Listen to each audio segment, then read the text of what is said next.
We're going to talk about future building. What will our industry look like in 10 to 20 years' time?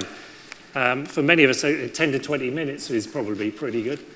And I'd like you to welcome to the stage our panellists. We've got Francis Brown from Hoare, an Associate Director of Hoare, Carl Collins, Head of Digital at CIBSE, and Mark Enzer, a Strategic Advisor at Mott MacDonald. Don't forget, you can ask questions either on Slido, hope you've downloaded the app, or just put your hand up, and I'm hoping we have a roving mic in here. Claire, are you around? Claire? Oh, she's gone. Oh, well, we'll have a roving mic. But I wanted to kick off this morning with really giving each of the speakers an opportunity to say what they thought the building of the future will look like in 10 to 20 years' time. You're looking at me, Carl, so you've volunteered to kick us off. So, Carl, what does the future building look like? I think one of the things that you touched on actually during your speech was we don't really know what tomorrow looks like, let alone 10 or 20 years. I think the most important things are flexibility. We've traditionally built buildings that have very fixed purposes. With fixed spaces. You were talking about the number of desks that are occupied being pathetically low, and that's expensive. We can't maintain that. So I think flexibility is one of the most important things. But to look at the future, I think you need to understand the direction of travel. And the direction of travel is always dictated by the past. And when I was first asked to do this, I was thinking, well, how do I think about what that trajectory is? And I thought back to Industrial Revolution, really, where we started automating manual processes. And I think that is going to be the biggest thing in certainly 10 or 20 years' time. We're starting to see automation now. I mean, it might seem like we'd actually do quite a lot right now, but I firmly believe that you ain't seen nothing yet. So that will be where we're getting this direction of travel from, is the automation of design, the automation of construction, the automation of operations, and also, hopefully, automation of the flexibility of space.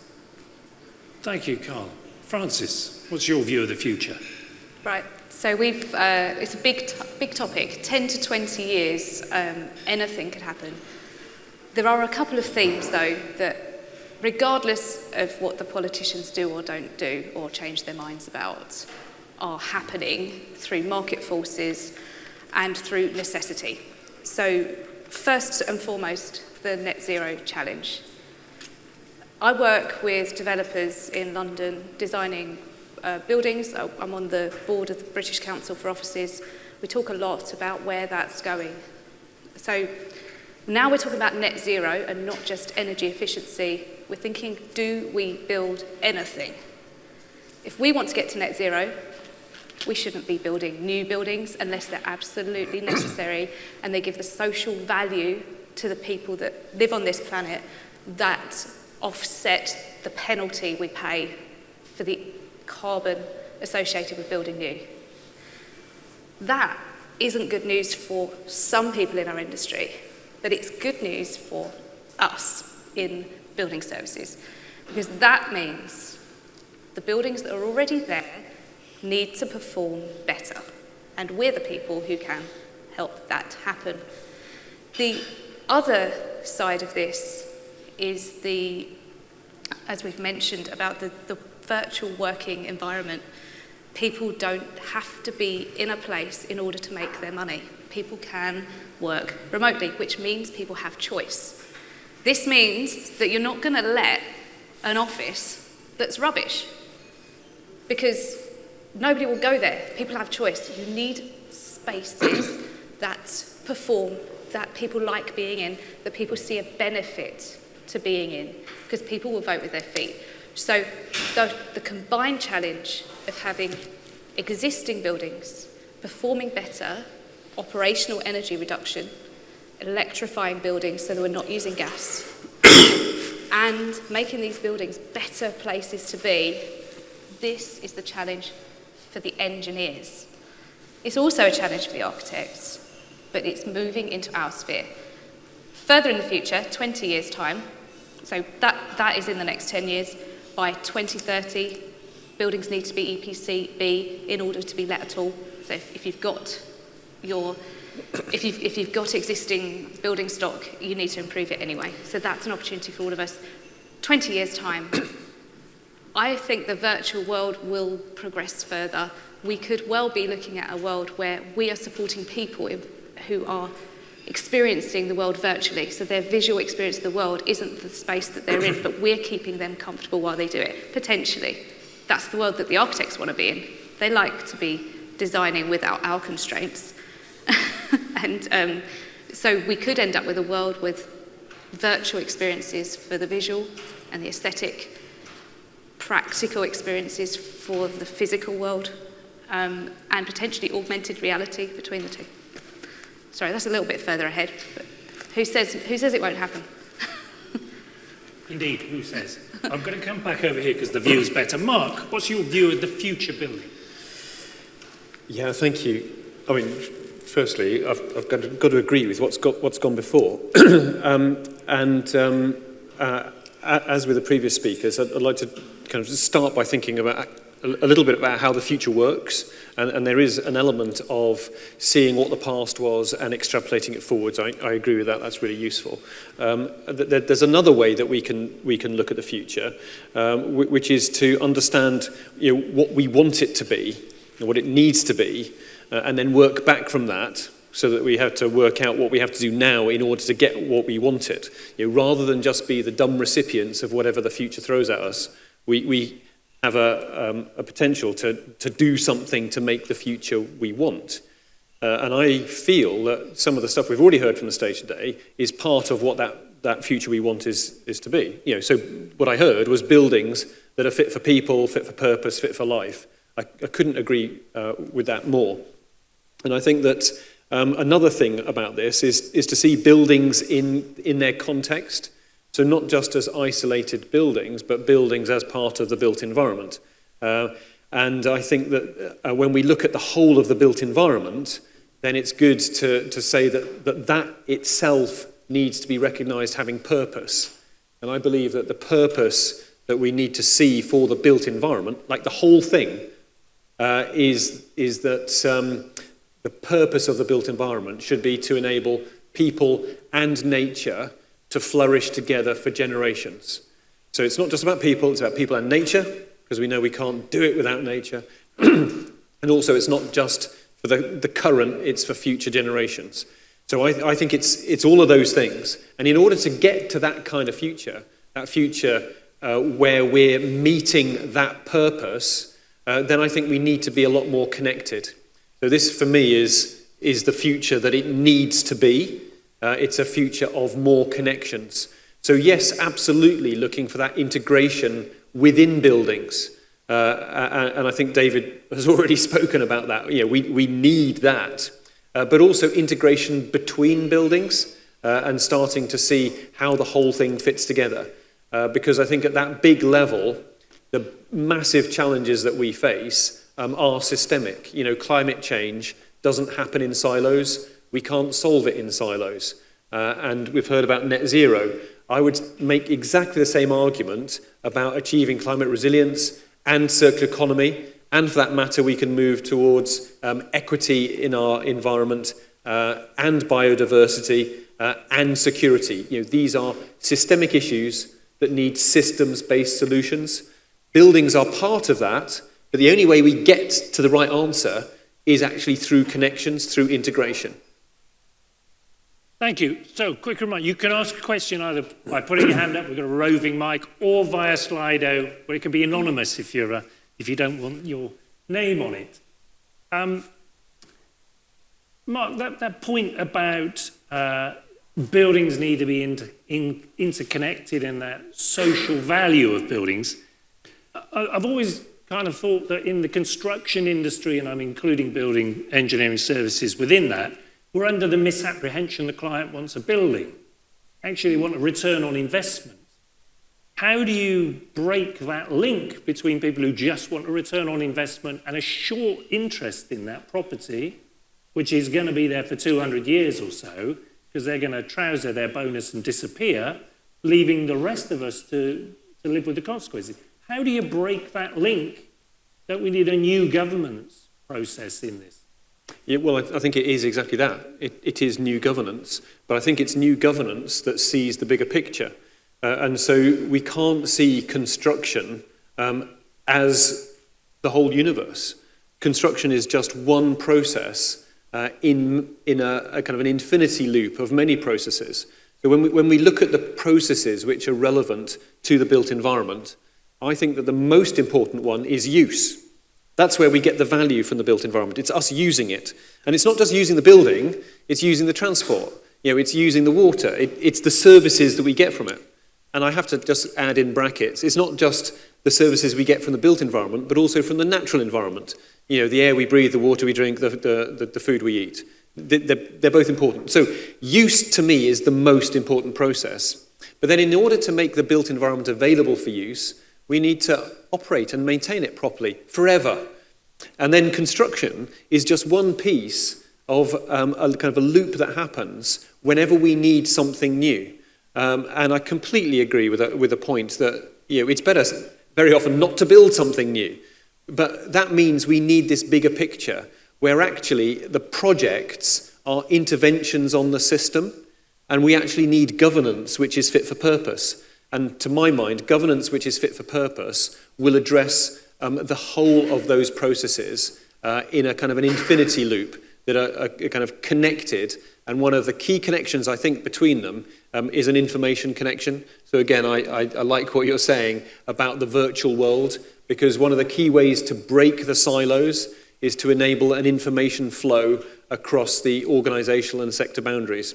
So we need governance that facilitates that. And I would argue that at the moment, the governance we have is not fit for purpose. Francis, you would add something to that? I've always got something to say. I would just want to add on the idea of government and governance. I don't know whether we can rely on our government for suitable governance of these things. But what I'm seeing is governance coming from other places. So where developers investment in order to build, the ESG credentials they need to meet in order to get that investment requires extensive review of their processes. So the developers that have been sort of making a quick buck and running are going to struggle to get investment in their business to be able to do that, because you need to show what social value at your heart, and that, going forward, this is emerging now, but it's going to be bigger going forward. And the other thing is planning. Kind of is government, but through the planning process, we're now seeing questions about, is the social value of this building worth the expense of carbon to build it? And that will start to form part of these bigger infrastructures. If that's the planners looking at their local community and saying, do we need this? I think key to that, and I'm sorry, coming back on it, is our notion of value and what constitutes value. And I feel that something which is much more outcomes focused is what we need. Because the better outcomes for people and nature is actually what we want. And those are economic and social environmental outcomes. We've been talking about that. And so what that means, I think, is that all these processes that we're talking about, that ideally should be much more connected, should be driven by outcomes. And if we see value as basically trying to maximize outcomes per pound, then we're on the right track. And that's what all of these processes and the governance should be angled towards. It should be outcomes focused, and then I'd add systems based. Yes. Oh. I think to talk to your mythical investor who's looking to just trouser their profit and run, to get the profit, you need to build something that people have or people value. And I don't think people are going to overly value crinkly tin warehouses and slough trading estates overly highly. So if he wants to trouser some money, you need to make something that is of value for the people who will be inhabiting it. And this, I think, speaks to both my co-presenters here, that we need to have spaces that excite and interest people, that make people more productive. And building cheap and servicing at a minimum level is not going to cut the mustard. We need to do better. We need to make better spaces. Integration with nature, I completely agree with that. CIBSE, as an organisation, has actually been working quite closely with the Landscape Institute to try and understand what that means, what that looks like. And it's actually really interesting, the shared things that we do. We engineer environmental solutions, and nature also engineers environmental solutions. And it's an interesting synergy. There's an interesting question about that, actually. This is all about profits over people. When will we see a change? When will we still be saying this in 2030?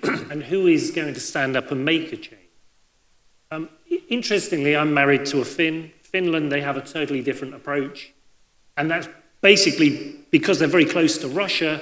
It's based around civil defence. So for many years, everything in the country is integrated into that. And all buildings have nuclear bomb shelters. But that actually means you can do other things because everything is integrated. Well, I think it echoes Mark's point and what you just said there about the integration. We're starting to think about what a smart building is. We're starting to think about what a smart city looks like.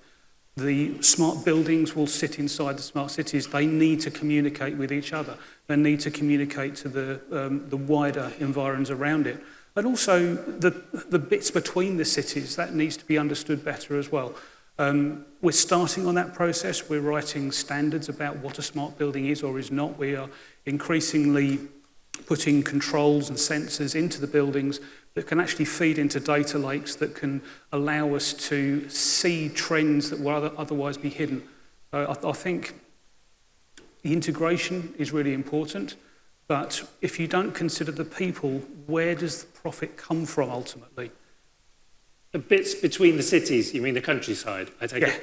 So, Francis, just a question for you then. So what do you see as the solution to office blocks standing empty as we move into the future? You were talking before we started about this, I think. So it depends which ones. I think if we aren't building new, we look to what we've got. And I think what we may have in the past considered to be something obsolete that we can't modify to what we need today, and we would therefore demolish and rebuild. That's going to be a much tougher question now. If you've got an empty office block, you need to be looking at that building. Why is it empty? Why is it empty? Why doesn't anyone want to be there? There are people in the city desperate for space. They just can't find space good enough. So we need to make that space better. And that's, I mean, in the US, they're converting office blocks to residential. I don't think that's such a trend here. But in the US, their cities aren't as occupiable as ours. I mean, in downtown LA, it's like Grand Theft Auto, but if you come to London, and we've got a vibrant community here, which encourages people in. But I think there are people who want space. Just the spaces that are empty aren't appropriate. They just don't want to be there. And that's within the gift of our industry. That is where our work moves. We move from creating new buildings, which always had a kind of excitement about it.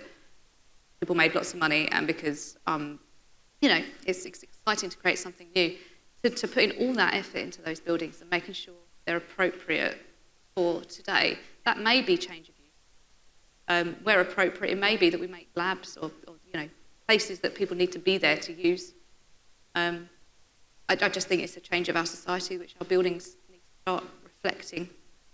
I was working in Johannesburg 10 years ago, and I was driving through the central business district there, and there were all these lovely, great big buildings with these beautiful marble-lined atria and foyer, and inside them were homeless people sitting around braziers because the buildings were not needed. They built all this stuff with no need.